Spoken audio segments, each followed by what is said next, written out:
Welcome to this episode of the Smart Leaders Sell podcast. I'm Jessica Lorimer, your sales coach and leadership expert, and I'm really excited about diving into today's topic because for those of you who are not in the free Facebook community, the Smart Leaders Sales Society, we have just finished running an amazing challenge in there. And I don't use the word amazing lightly in this context. Challenges are something that I have been running in my business for the last probably 2.5 years now.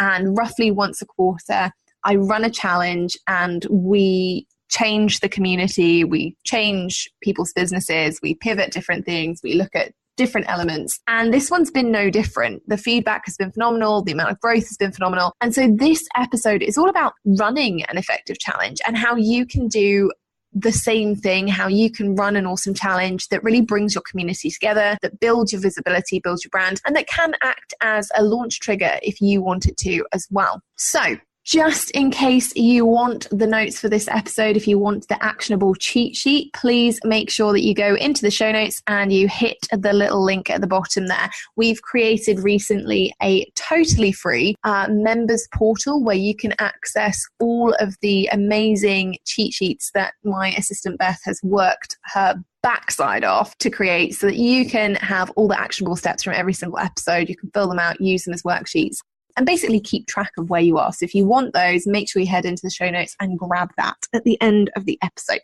Now, it's been a really exciting week.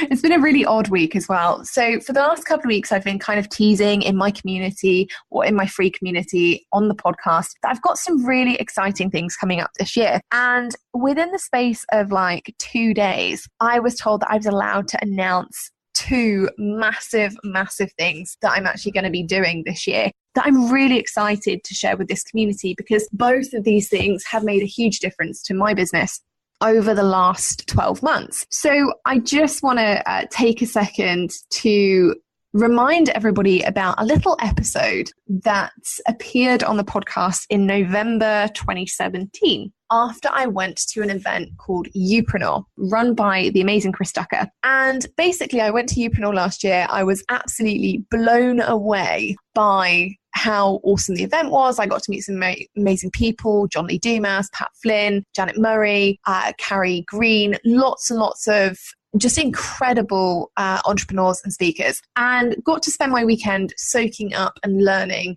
all of this amazing information. And one of the speakers there, Janet Murray, actually approached me this year and asked if I would be on her podcast, the Soulful PR podcast. It's amazing. For those of you who haven't listened to it, make sure you do go and check it out. It's full of actionable PR tips. And she asked if I would appear on her podcast and record a sales episide with her, to which I was like, completely starstruck. Yeah, 100% fangirl.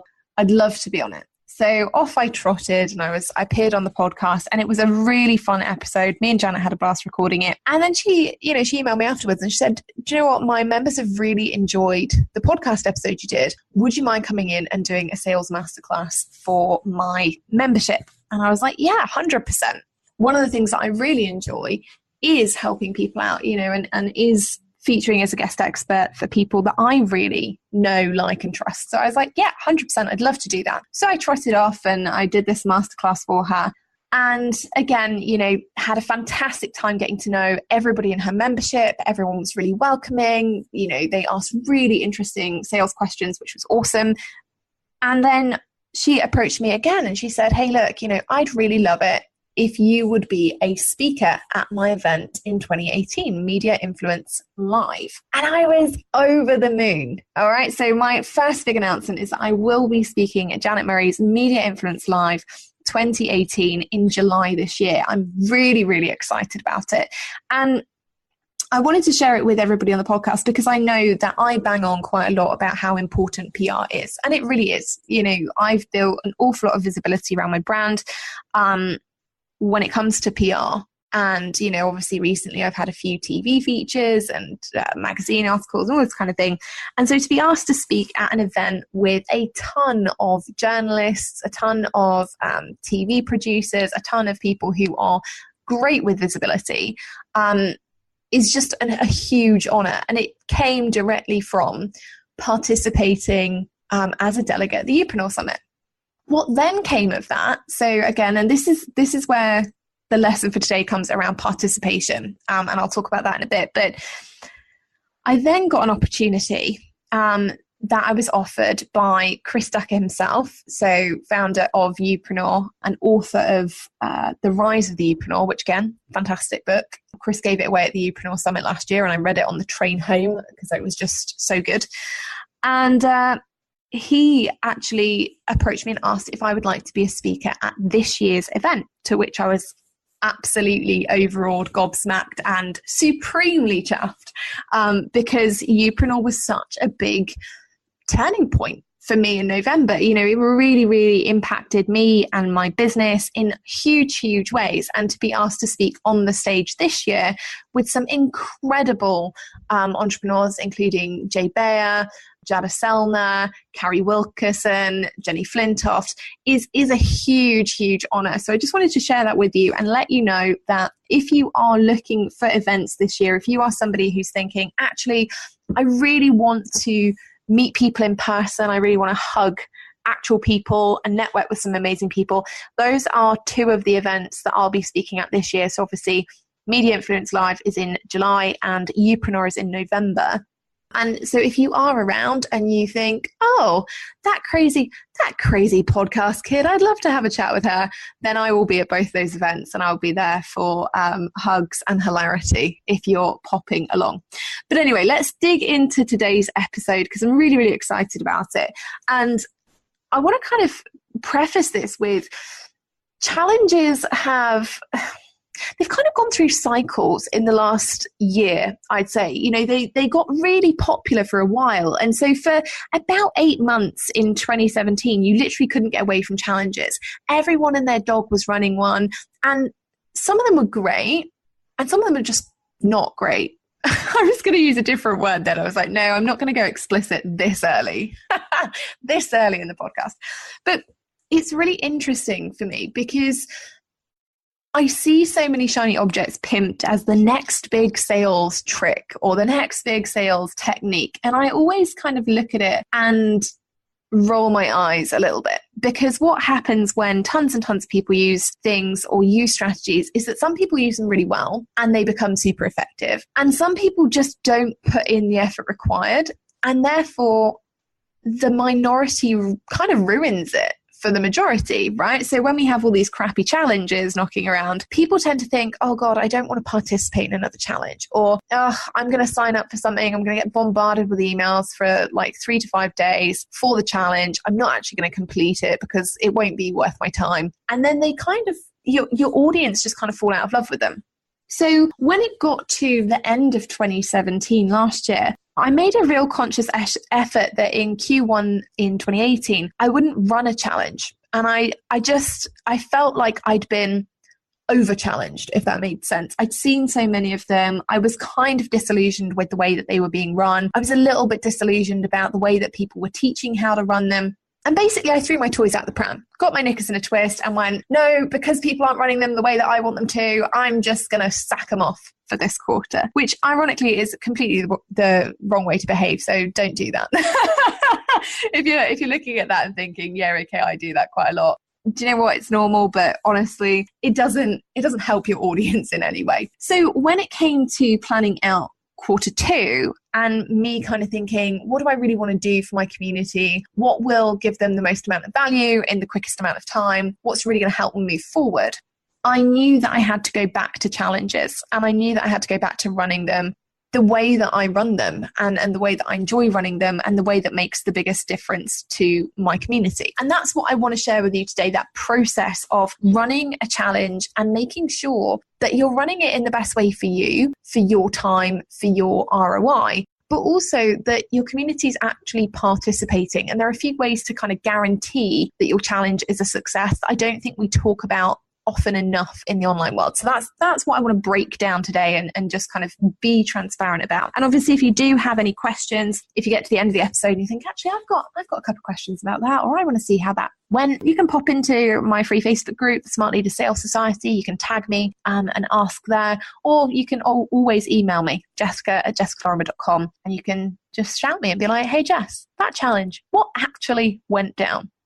Okay, so running a successful challenge, the challenge itself is not, oh no, actually that's not what I want to say here, is it? The delivery of the challenge itself is not what gets you the ROI. And I want to bust this myth, because I've seen a lot of programs that teach people how to run a challenge, and they really focus on the delivery of the content whilst the challenge is running. And that's cool. And we are going to talk about that. There is a little section for today's episode about delivery, because there are really, really important elements to it. But actually, the reason that people are not as successful with challenges as they want to be, or then they don't get as many people in the challenge as they want, or they don't make as many sales as they want, is not actually majorly down to the delivery of the challenge itself. Okay, there are lots of other elements that go into building and running a successful challenge that we don't always talk about. And the first one, and probably the most important, is understanding whether or not running a challenge is right for you and right for your community. So one of the things that tends to happen when we see these like miracle methods or miracle sales methods being pimped out is that people will extol the virtues of a particular style. So, webinars were all the rage for a while, and then challenges and masterclasses, and then, 10-step funnels or free books into like 3,000 upsells. It doesn't matter. Okay, it really doesn't matter what method you choose. It matters that the method you choose is actually right for you and right for your community. So when you're thinking about running a challenge, it's not just about going, oh, challenges are really popular because insert name of influencer here is using them. It's about really looking at your community and thinking, will they want to participate in a challenge? And do I really want to spend the time and energy running one? Because I'll be really honest, challenges are an awful lot of work. And I can tell you that during the running of the most recent challenge, so the challenge that we've called Taking the BS Out of Business, I've spent well over 40 hours during that challenge week alone just delivering. Okay, so just delivering on the content. Now that doesn't take into account any of my other client calls, doesn't take into account any of my other sales generation or lead generation, anything like that. Just on the challenge alone, 40 hours in delivery week. Okay, so running a challenge can be a really big commitment. Now it does depend on how you want to run it. And again, we'll talk about that when we talk about delivery, but I just want to set this out right at the beginning that there is no easy option. Whatever method you choose for lead generation or sales, there's no miracle pill, right? You can't create a webinar in 20 minutes unless your hands move at the speed of light and you're really, really good with PowerPoint, which I'm not. And equally, you can't run a challenge in 10 minutes a day. Not if you want to have huge engagement, huge participation, and a really solid ROI. So the first thing that we've got to think about when we think or consider running a challenge is it the right time for us to run a challenge? Do we have enough time to deliver it? Do we have enough time to promote it and create it? And also, do our audience actually want it? Now, this kind of falls under the flag of market research. So when you're considering running a challenge, I always find that it's best to ask your audience, A, what they want to learn, and give them a couple of options. Do they want to learn about list building? Do they want to learn about sales calls? Do they want to learn about, funnels? Whatever your topics of choice are. But then also ask them how they want it to be delivered. Okay. Now you can do this two ways. Either you can put up one post that says, hey, tell me what you want from column 1. So the things you want to learn, and then what you want from column 2, how you want it to be delivered, webinar, challenge, etc. Or, and this is the way that I would probably do it, in order to beat the Facebook algorithms and actually just to engage with your audience on a deeper level, is put out the original post about what do they want to learn. And then for everyone who comments, ask them how they like that information. Oh, cool. It's really great that you'd love to learn about list building. Would you prefer to do that across 5 days in a challenge? Or do you want it just quick and easy in a webinar for 45 minutes? Ask people how they want to participate. Now, over the last 3.5 years, I've spent a lot of time building my community, and I know them really well. So I know that they enjoy challenges around certain topics, and I find that the topics that tend to go down really well are things where we can build on elements each day, where people need a little bit more time, rather than something relatively prescriptive like list building, where you can just say, okay, well, here you go, go out, create an opt-in, promote the opt-in, bish, bash, bosh.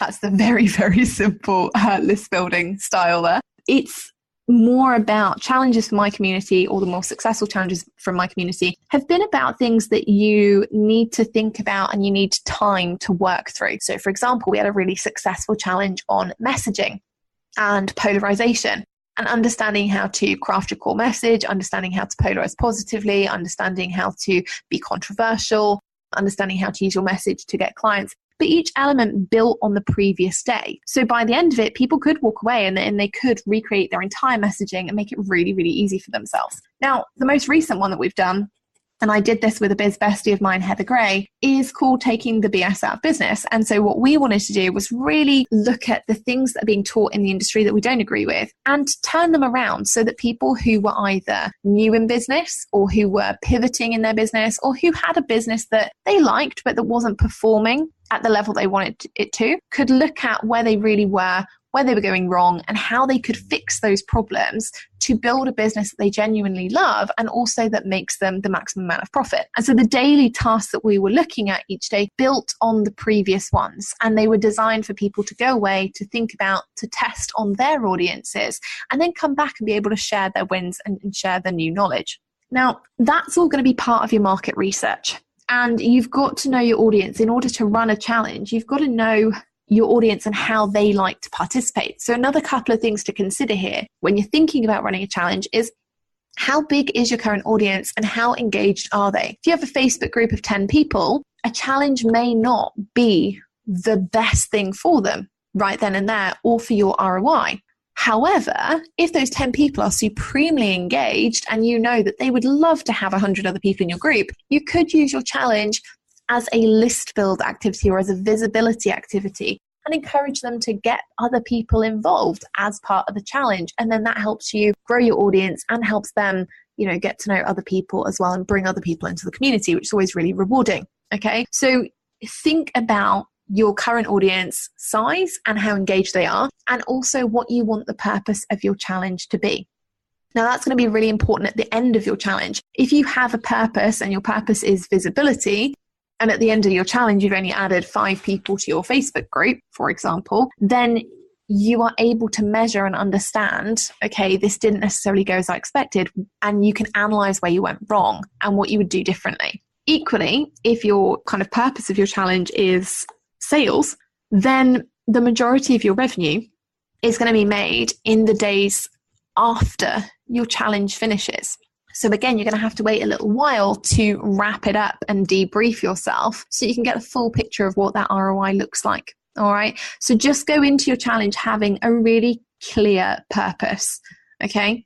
Now, the second thing that we often don't talk about when it comes to running a successful challenge, and I always think this is really funny because we talk about this all the time, all the rest of the time. And yet when it comes to running a successful challenge, people get so caught up in the tech and how am I going to send emails every day and worrying about what videos they're going to put out or whatever. They forget to promote the challenge.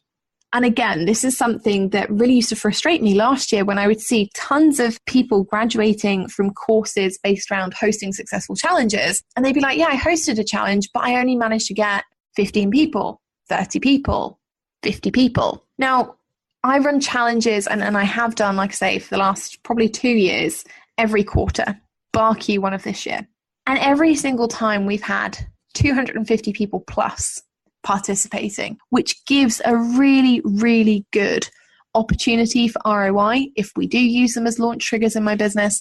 And it also brings the community together in a really, really strong way and reinvigorates it. Having that amount of people who sign up means that you are guaranteed an awful lot of people participating. That makes a huge difference to a challenge. Okay, when lots of people are participating, it makes it easy for people who are more introverted or who are shy or who perhaps don't usually give their time to participating in group endeavors. It means that they step up and that they do it. So promotion really is key. You want to get as many people involved in your challenge as possible. So don't be afraid to promote your challenge regularly. Don't be afraid to be doing it all of the time, and make sure that you do give yourself at least 7 days as a minimum to promote your challenge. Now I'm saying 7 days because the average person has probably got 500 to 1,000 people in their audience. And if you're going with 10% of your audience will join up or sign up, you're looking at 50 to 100 people. If your audience is smaller, give yourself a little bit longer to promote and really think about where and how you're promoting the challenge. Are you promoting it in places that ideal challenge participants are going to see it and be able to sign up? So think about whether you're going to be promoting it in other Facebook groups.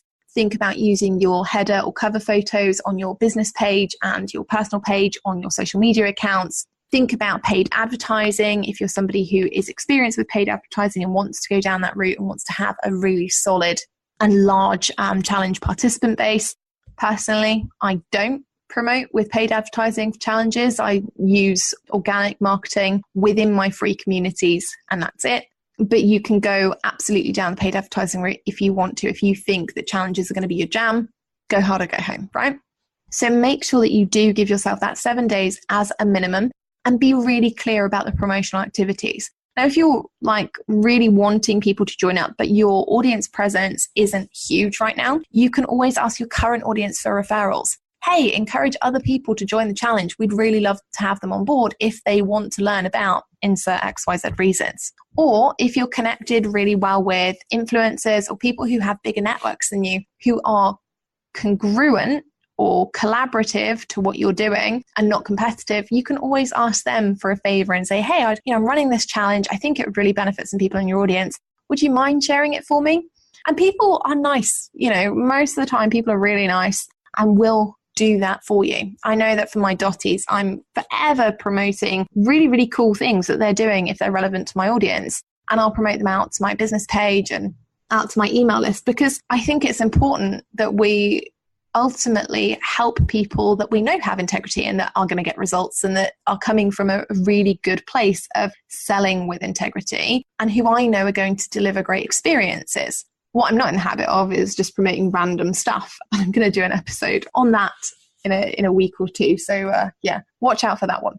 Now, after you've promoted and you've got your promotion plan in place, so, if you're doing a 7-day promotion, for example, think about day 1, promoting in Facebook groups. Day 2, promoting across other social media. Day 3, making sure your header photos are changed. Day 4, asking an influencer to promote. Day 5, asking your current audience or signups for referrals and asking them to pimp it out. Day 6 and day 7, blasting it out to your email list and then making sure that it is on social media and that it's available to be seen. That's just a really simple promotion plan that you can do. Okay. Equally, you can make them more complicated. You can add in extra days. You can add in paid advertising. If you're going to add in paid advertising, try and do 10 days and give yourself a lead time of 10 days for promotion, just to give yourself the best possible opportunity. All right. Now, the next thing that we need to look at is delivery.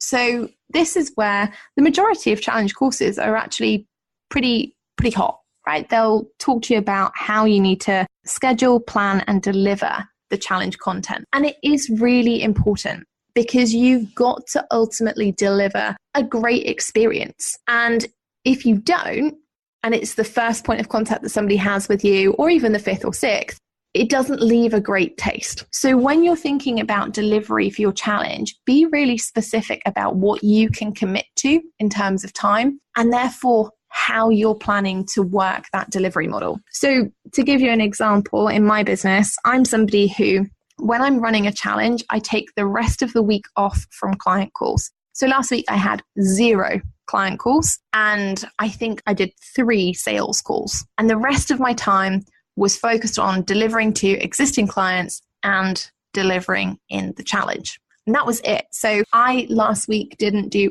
any lead generation outside of my funnels. I didn't do any kind of mass sales activity each day because I was focused on the challenge. And I didn't do any learning and development activities because for me, when I'm running a challenge, I like to be all in with my community. And I ask them during my challenges every day to go into the Facebook group. I ask them to use a specific hashtag and I get them to post up their actionable points or what they've done. And I like to comment on every single one. Now, when you've got sort of 200 people plus taking part in that kind of challenge, actually it is a lot of work. And it is a lot of time and it is a lot of answering questions and sometimes going back and forth with people and helping give them the experience. The other thing that I also do in my challenges is that we'll often do a daily live stream where I'll go in and I'll share my experience of that day's task and talk about how I've managed it or things that I had to overcome, or I'll answer questions that other people in the community might be struggling with or need a little bit of help with when it comes to that day's task. So actually, I know that in terms of delivery, challenges for me they're not necessarily the easiest option, but I have an awful lot of fun. It's a whole week that I get to spend with my community. I get to help them learn new skills. I get to have a really good time getting to know people who up until that point may have been quiet. They might have been lurkers. They might not have necessarily jumped in before and created posts or jumped on a Facebook Live. So it's actually a really, really fun week. But it means in terms of delivery, I'm very, very aware of the other time constraints that I have. So when you're planning out your challenge, make sure you look at the basics as a minimum, okay? A, how are you going to deliver daily challenge content? Is it going to be through email? Is it going to be through Messenger bot? Are you going to have like a private challenge Facebook group and do a daily post in there? Again, it doesn't matter how you want to do it. It just matters that you have it planned out, that you know how you're going to do it, and that ideally you schedule it ahead of time to give you, especially if you want to participate like me, heavily in your challenge, it gives you that extra time where you're not having to write the email every day or you're not having to put the post in every day. You're getting that extra scheduling time where you can just sleep or have a good breakfast. So that's the first thing to think about. How are you actually going to deliver the content? Then the next thing to think about is, what do you want your audience to do? Do you want them to go into your Facebook group and, use a hashtag? Do you want them to post their actionable wins? Do you want them to do it on their personal timelines? Do you want them to do it within their communities? Do you want them to do it externally so that you're getting more visibility for your hashtag or your challenge or your link?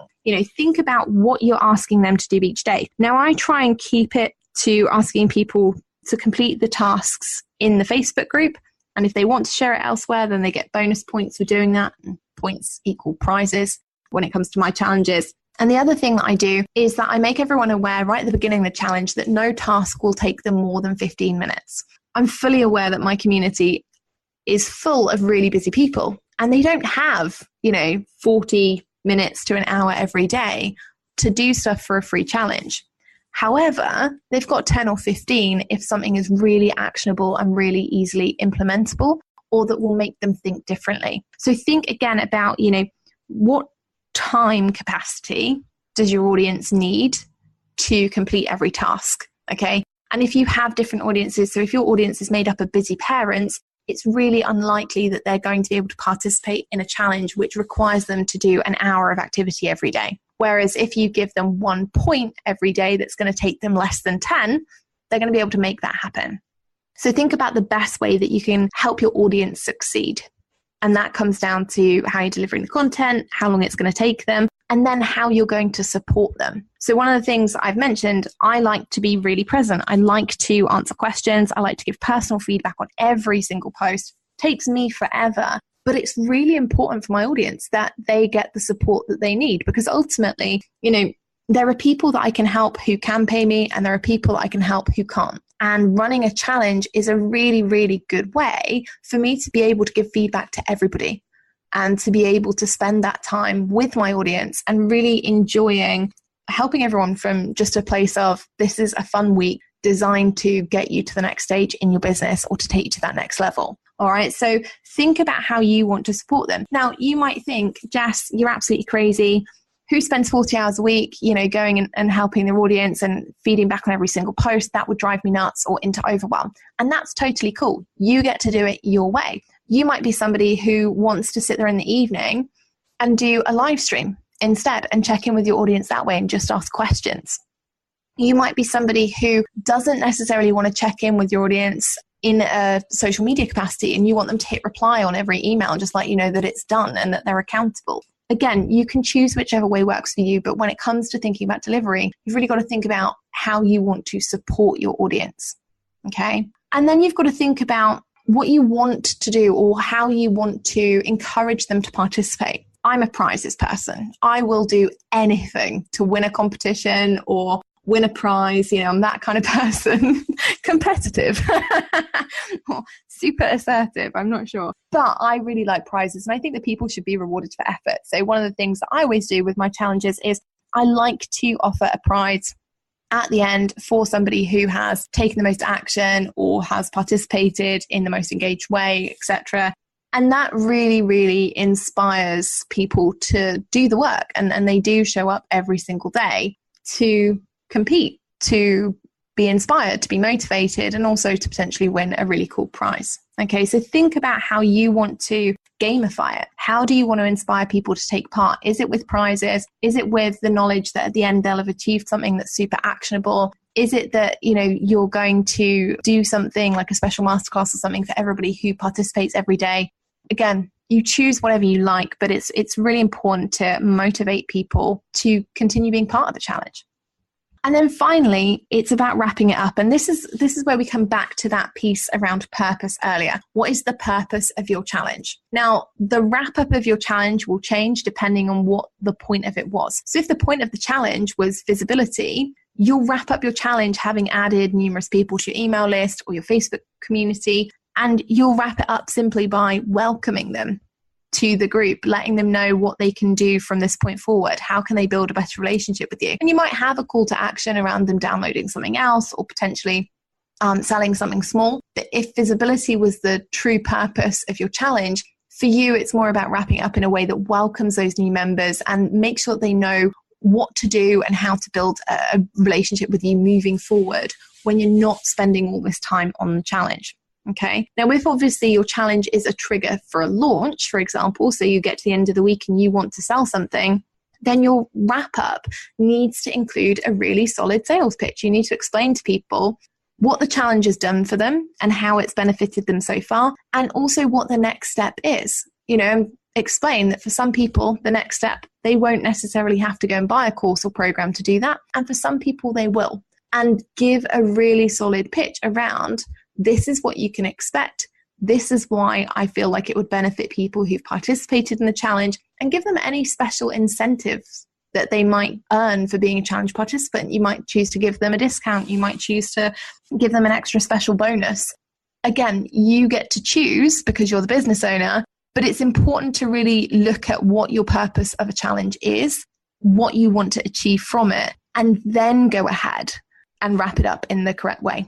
All right, so that is the kind of juicy basics to running a successful challenge. Now, obviously, if you are somebody who's in my membership community, if you're in the Dotties, then you can access every challenge that I have ever run in the portal. And you've got a ton of resources as well in there on how to create your own epic challenge, that leads to sales and ROI and all the good stuff. If you are not in the Dotties, now is the time to head into the show notes and grab that link that we spoke about at the beginning and download this week's cheat sheet. And that will literally walk you through the steps that we've covered today and give you the ability to kind of plan it out your own challenge and think about where you really want to take it.